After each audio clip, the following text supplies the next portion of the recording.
Bonjour mes chers et très bienvenue pour cet ultime rendez-vous autour de l'école du jeu de cette année 2022. Nous sommes aujourd'hui le 25 juillet 2022. Dans le calendrier Maya, on l'appelle la journée hors du temps puisqu'elle clôture, et je vais vous en parler tout de suite, elle clôture les 13 cycles lunaires du calendrier Maya. Alors c'est assez extraordinaire de terminer ces rendez-vous d'école exactement le jour hors du temps qui nous parle d'un vrai bilan, de recommencer à partir de demain une nouvelle année qui va ressembler à tout ce qu'on a pu mettre dans la matière. Et dans la matière, pourquoi? Parce que nous sommes dans cette magnifique nouvelle lune en Lion, donc soleil et lune en Lion, qui est toujours une lune qui nous demande de mettre de la lumière absolue sur nos engagements, sur ce que nous allons faire, sur la manière dont nous allons vivre nos cycles maintenant. Et ce qui est très intéressant, je vais vous en parler tout de suite, je suis obligée de développer à la fois la journée hors du temps, à la fois la nouvelle lune en Lion et cette conjonction d'Uranus avec le nœud nord en Taureau qui nous dit incarner dans la matière, de vous parler de la fin de l'école et de notre saut quantique avec cette carte Udurs qui n'est autre que la carte de l'incarnation, de la matérialisation. Vous voyez à quel point tout est incroyablement synchronistique dans ce rendez-vous. Je voudrais aussi, avant de commencer, vous parler. Ah, j'ai oublié de vous dire que nous sommes aussi rentrés dans l'intersaison chinoise depuis, je crois, le 23 juillet. L'intersaison chinoise, alors est-ce que je l'ai sous la main, ce serait génial. Ben, l'intersaison chinoise, elle nous parle de l'élément terre pendant. En fait, il y a 5 éléments dans les signes chinois, les énergies chinoises, et tous les 72 jours, si je ne me trompe, j'aimerais tellement retrouver l'exacte information. Là, voilà. Vous la retrouvez dans le calendrier. Vous savez qu'il y a tellement d'infos que parfois je m'y perds un petit peu dans les dates exactes. Mais oui, c'est ça. Tous les 72 jours, dans les saisons chinoises, nous changeons de saison et d'éléments. Et en fait, pour faire la transition entre les éléments, nous avons 18 jours qui sont manifestés dans la Terre. C'est le temps de matérialiser le changement de saison.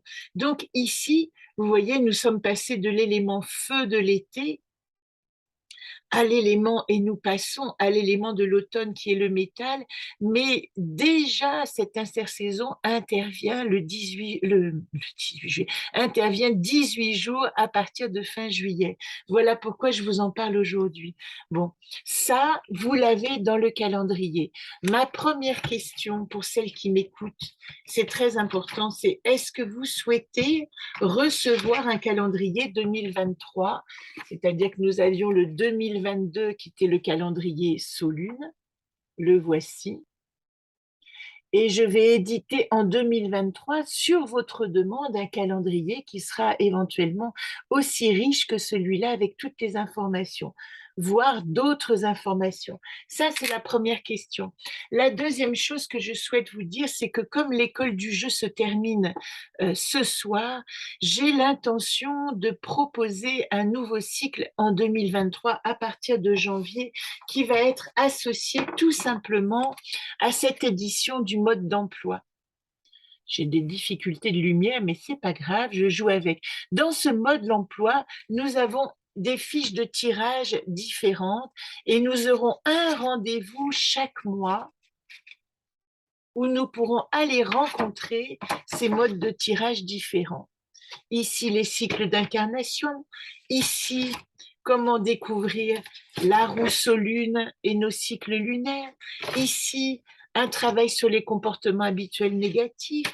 Ici, ben évidemment, notre tirage de déesse que je propose tous les premiers du mois. Mais nous pourrons chaque mois analyser en profondeur un tirage. Ici, nous avons encore les roues de vie qui sont intéressantes pour faire des bilans.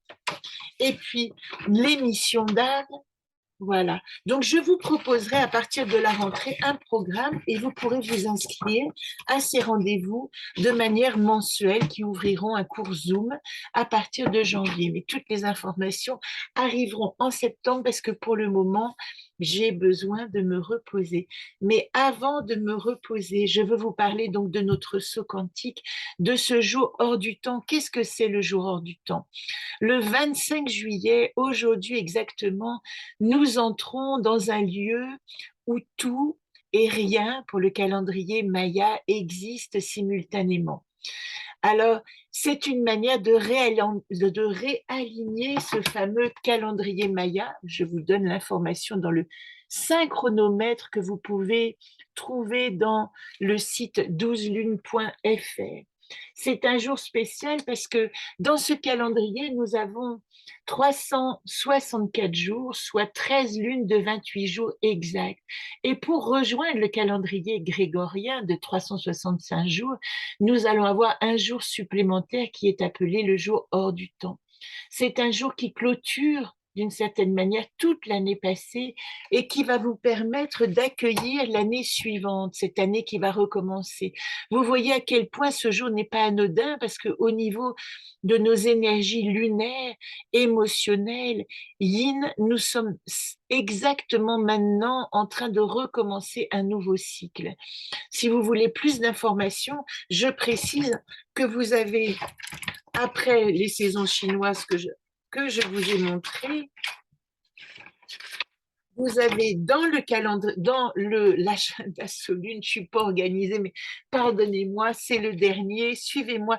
Dans l'agenda Solune, vous avez les explications aussi. Je ne sais pas si je vais le retrouver, je crois qu'il est... Je vais prendre le temps, après tout, est-ce que nous sommes pressés?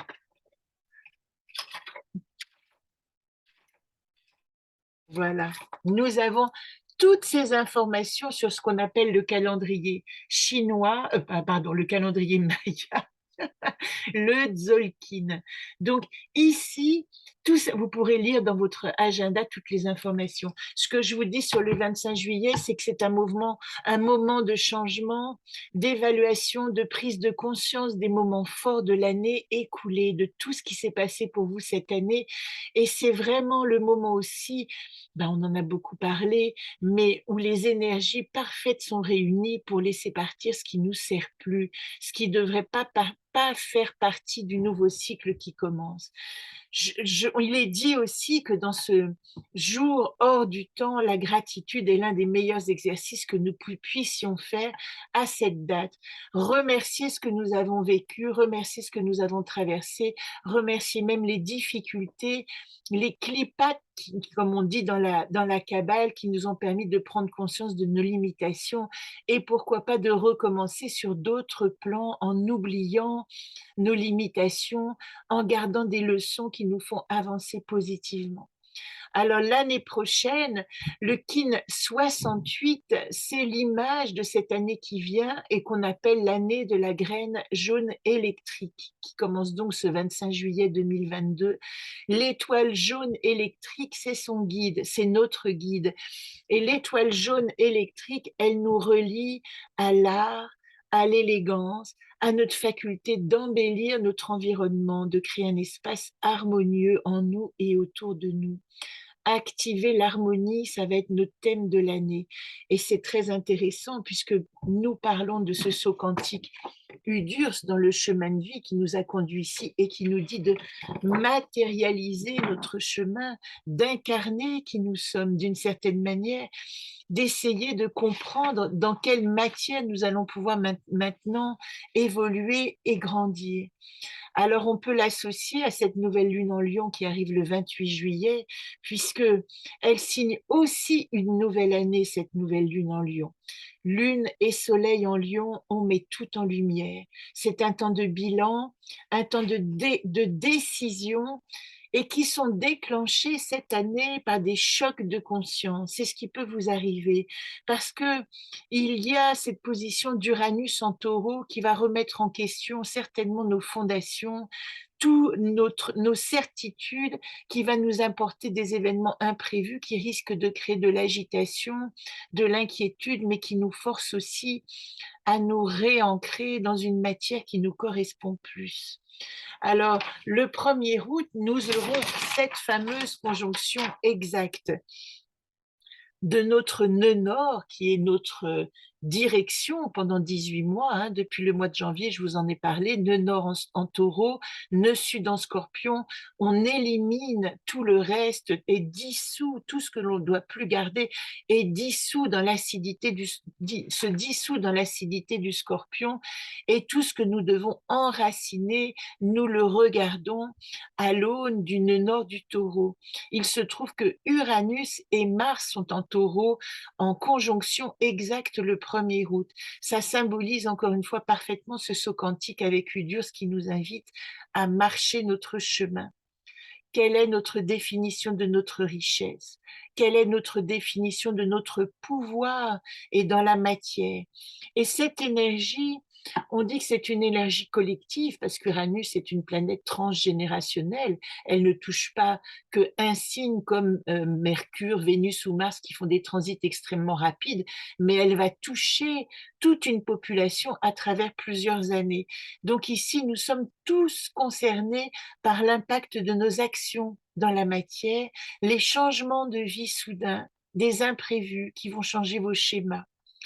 Il y a aussi en ce moment, et c'est un petit avertissement, à ces énergies de conjonction, Mercure, l'intelligence, et Saturne, le grand ordonnateur du temps, qui sont en carré et qui vont nous pousser à repenser notre rapport au monde, notre estime de soi, peuvent créer, ça c'est la mise en garde, des tensions, des anxiétés, des impulsivités difficiles à gérer, des sentiments d'insécurité.